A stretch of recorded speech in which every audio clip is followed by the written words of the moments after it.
അവിടുത്തെ RCCയിലെ chief nursing officer അവരാണ് ഈ ചോദ്യ പേപ്പർ തയ്യാറാക്കിയിട്ടുള്ളത്. അവരാണ് ഈ ഇന്റർവ്യൂ ബോർഡിൽ ഉണ്ടായിരുന്നത്. ആ ഇന്റർവ്യൂ ബോർഡിലുള്ള ഈ ചീഫ് നഴ്സിംഗ് ഓഫീസറുടെ അടുത്ത ബന്ധുക്കൾ കൂട്ടത്തോടെ ഈ പരീക്ഷയിൽ പങ്കെടുക്കുകയാണ്. പരീക്ഷ എഴുതുകയും ഇന്റർവ്യൂയിലും പങ്കെടുക്കുകയാണ്.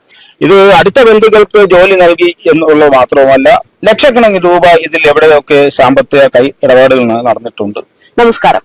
ഇഷ്ടക്കാരെ തിരികെ കയറ്റുന്നവരാണ് ഇടത് നേതാക്കന്മാർ എന്നതാണ് ഏറ്റവും വലിയ വിമർശനമായിട്ട് പലപ്പോഴും പിണറായി സർക്കാരിനെതിരെ വന്നിരിക്കുന്ന പ്രധാനപ്പെട്ട ആരോപണം. ഇപ്പോൾ അതേ തരത്തിലുള്ള ഒരു ആരോപണം ഉയരുകയാണ്. തിരുവനന്തപുരത്ത് മെഡിക്കൽ കോളേജിലെ RCCയിൽ ചില നഴ്സുമാരെ നിയമിക്കുന്നതുമായി ബന്ധപ്പെട്ടാണ് ഇത്തരത്തിലൊരു വിവാദം അല്ലെങ്കിൽ ഇങ്ങനെയൊരു ആരോപണം, സംശയം ഉയരുന്നത്. എന്തായാലും ഈ വിഷയവുമായി ബന്ധപ്പെട്ട് മലയാളി വാർത്തയോട് പ്രതികരിക്കുകയാണ് മുൻ കൌൺസിലറായിരുന്ന ശ്രീകാര്യം ശ്രീകുമാർ. സർ, RCCയിൽ വരുന്ന സിസ്റ്റേഴ്സ് അല്ലെങ്കിൽ അവർക്ക് നിയമനം, സിസ്റ്റർമാരുടെ നിയമനം, അതിലൊരു പാകപ്പിഴവുകളുണ്ട് എന്ന് തോന്നാനുള്ള കാരണം? ഈ RCCയിൽ കഴിഞ്ഞ എത്രയോ വർഷകാലമായി ഈ ഒരു സംവിധാനം നടക്കുന്നുണ്ട്. ഞാൻ മുൻകാലങ്ങളിലും അവിടെ നടത്തിയ നിയമനങ്ങൾ, അവിടെ പലപ്പോഴും കുടുംബശ്രീ എന്ന് പറഞ്ഞിട്ട് നിയമനങ്ങൾ നടത്തും. ഡോക്ടറിനെ ഒഴിച്ച് ബാക്കി മുഴുവൻ നിയമനം. എഞ്ചിനീയർ വരെ അവിടെ നിയമിച്ചിരിക്കുന്ന കുടുംബശ്രീ എന്നും പിന്നെ വനശ്രീയോ ശ്രീ, ഇങ്ങനെ കുറച്ച് സ്ത്രീകൾ ഉണ്ടാക്കിയിട്ട് അതിലാണ് നിയമിച്ചിരിക്കുന്നത്. പക്ഷെ ഇതിപ്പോ നടന്നിരിക്കുന്ന സ്റ്റാഫ് നഴ്സിന്റെ നോട്ടിഫിക്കേഷൻ നടത്തി 15/7/25 നോട്ടിഫിക്കേഷൻ നടത്തി. ഏകദേശം ഒരു 1000-ഓളം ഉദ്യോഗാർത്ഥികൾ അർഹരായ അവർ പങ്കെടുത്തു. പരീക്ഷയും ഇന്റർവ്യൂവിലും ഒക്കെ പങ്കെടുത്തു. അതിലൊന്നും തന്നെ ക്രമക്കേടില്ല. അതിൽ നടന്ന ക്രമക്കേട്, അഴിമതി എന്ന് പറയുന്നത് അവിടുത്തെ RCCയിലെ ചീഫ് നഴ്സിംഗ് ഓഫീസർ അവരാണ് ഈ ചോദ്യ പേപ്പർ തയ്യാറാക്കിയിട്ടുള്ളത്. അവരാണ് ഈ ഇന്റർവ്യൂ ബോർഡിൽ ഉണ്ടായിരുന്നത്.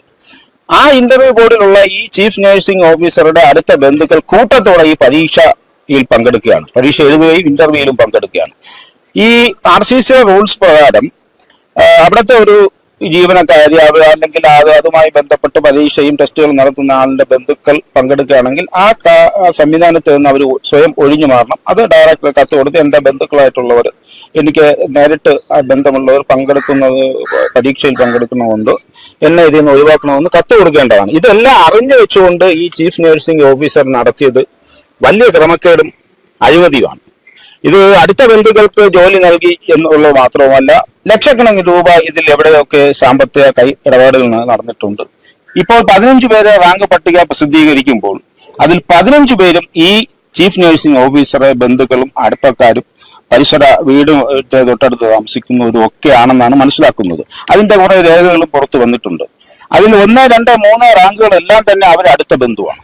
അപ്പോൾ ഇതിനെ സംബന്ധിച്ച് അവരുടെ കൃത്യവിലോപം യഥാർത്ഥത്തിൽ ശരിയാവണ്ണമല്ല അവരെ ഔദ്യോഗിക നടപടികൾ സ്വീകരിച്ചത്.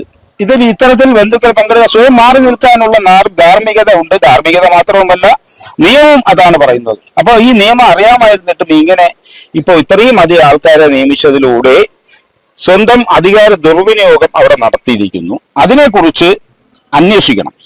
അതിന് ബന്ധപ്പെട്ട ബഹുമാനപ്പെട്ട മുഖ്യമന്ത്രിയാണ് RCCയുടെ ചെയർമാനായിട്ടുള്ളത്. അദ്ദേഹത്തിന് മെയിൽ ഞാൻ നൽകിയിട്ട് 3 ദിവസമായി. സാധാരണ നിലയ്ക്ക് ഒരു മുഖ്യമന്ത്രിക്ക് ഒരു മെയിൽ നൽകിയാൽ 1 മണിക്കൂറിനുള്ളിൽ റിപ്ലൈ വരും. നമ്മൾ കൊടുത്ത പരാതി ആർക്ക് കൈമാറി, അതിൽ എന്ത് നടപടി സ്വീകരിക്കുന്നു എന്നുള്ളതിനെ കുറിച്ച് റിപ്ലൈ വരും. പക്ഷെ ഇന്ന് 3 ദിവസം കഴിഞ്ഞിട്ടും ഈ കാര്യത്തിൽ അങ്ങനെ റിപ്ലൈ കിട്ടിയില്ല. ചിലപ്പോൾ എന്തെങ്കിലും സാങ്കേതികമായ പ്രശ്നം കൊണ്ടാവാം. എന്ത് തന്നെ ആയാലും ഈ നഴ്സിംഗ് ഓഫീസറെ ഈ സർവീസിൽ നിന്ന് സസ്പെൻഡ് ചെയ്തുകൊണ്ട് ഈ നടപടി പുനഃപരിശോധിക്കണം.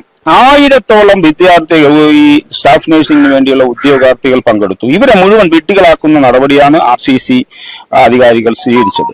അത് ഈ ഉദ്യോഗാർത്ഥികൾ മുഴുവൻ രംഗത്ത് വരണമെന്ന് ഞാൻ അവരോട് അഭ്യർത്ഥിക്കാം. നിങ്ങൾ മുഴുവൻ രംഗത്ത് വന്നുകൊണ്ട് നിങ്ങൾക്ക് കിട്ടേണ്ട ന്യായമായ അർഹമായ അവസരമാണ് ഇവിടെ തട്ടിയെടുക്കപ്പെട്ടിട്ടുള്ളത്. ഈ തട്ടിയെടുത്തവർക്കെതിരെ കർശനമായ നിയമ നടപടികൾ ഉണ്ടാവുകയേ മതിയാവും. കാര്യം കഷ്ടപ്പെട്ട് പഠിച്ച് ഉന്നതമായ ഈ വിദ്യാഭ്യാസം നേടിയിട്ട് ഉന്നതമായ റാങ്കുകൾ ജയിച്ചവർക്ക് പോലും ഇവിടെ ഇത് കിട്ടുന്നില്ല. അപ്പോൾ അത് അവർ കിട്ടുന്നില്ല എന്ന് പറയുമ്പോൾ അത് രോഗികളെ കൂടെ ബാധിക്കുന്നതാണ്. ഏറ്റവും കഴിവുള്ളവരെ മാറ്റി നിർത്തിക്കൊണ്ട് കഴിവില്ലാത്തവരെ പിൻവാതിൽ നിയമനം നടത്തുന്ന ഇപ്പോൾ സർക്കാരിന്റെ എല്ലാ മേഖലയും പിൻവാതിൽ നിയമനം നഗരസഭയിലായാലും എല്ലായിടത്തും വ്യാപകമായിരിക്കുകയാണ്. ഈ ഗവൺമെന്റ് പോകുന്ന മുമ്പ് നിയമിച്ച മുഴുവൻ പേരെ സ്ഥിരപ്പെടുത്താനുള്ള നടപടി കൂടി സ്വീകരിച്ചു വന്നിരിക്കുകയാണ്.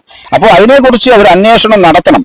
അതിന് വിജിലൻസോ ക്രൈംബ്രാഞ്ചോ പോലെയുള്ള അന്വേഷണ ഏജൻസികൾ ഇതിനെ സംബന്ധിച്ച് ഒരു അന്വേഷണം നടത്തി ഈ കുറ്റക്കാരെ കണ്ടെത്തുന്നതോടൊപ്പം ഈ അഴിമതി നിറഞ്ഞ റാങ്ക് പട്ടിക റദ്ദ് ചെയ്തുകൊണ്ട് പുതിയ പരീക്ഷ നടത്തി അർഹതയുള്ളവർക്ക് ഇതിൽ പ്രാവീണ്യമുള്ളവരെ ഇതിൽ തിരഞ്ഞെടുക്കണം. RCC പോലെ ക്യാൻസർ ചികിത്സയ്ക്ക് പാവപ്പെട്ട ജനം വരുമ്പോൾ അവിടെ പിൻവാതിലിലൂടെ നിയമനം നടത്തി വരുന്നവർ എങ്ങനെ ചികിത്സ നടത്തും എന്നുള്ളത് രോഗികളുടെ ജീവനെ കൂടി ആശ്രയിക്കുന്ന ഒരു കാര്യമാണ്. അതുകൊണ്ട് റദ്ദ് ചെയ്ത് എത്രയും വേഗം പുതിയ പരീക്ഷ നടത്തി ജീവനക്കാരെ തിരഞ്ഞെടുക്കും. ഇപ്പോൾ തന്നെ RCC എന്തോ പുതിയൊരു ബ്ലോക്ക് വന്നിട്ടുണ്ട്. 1,500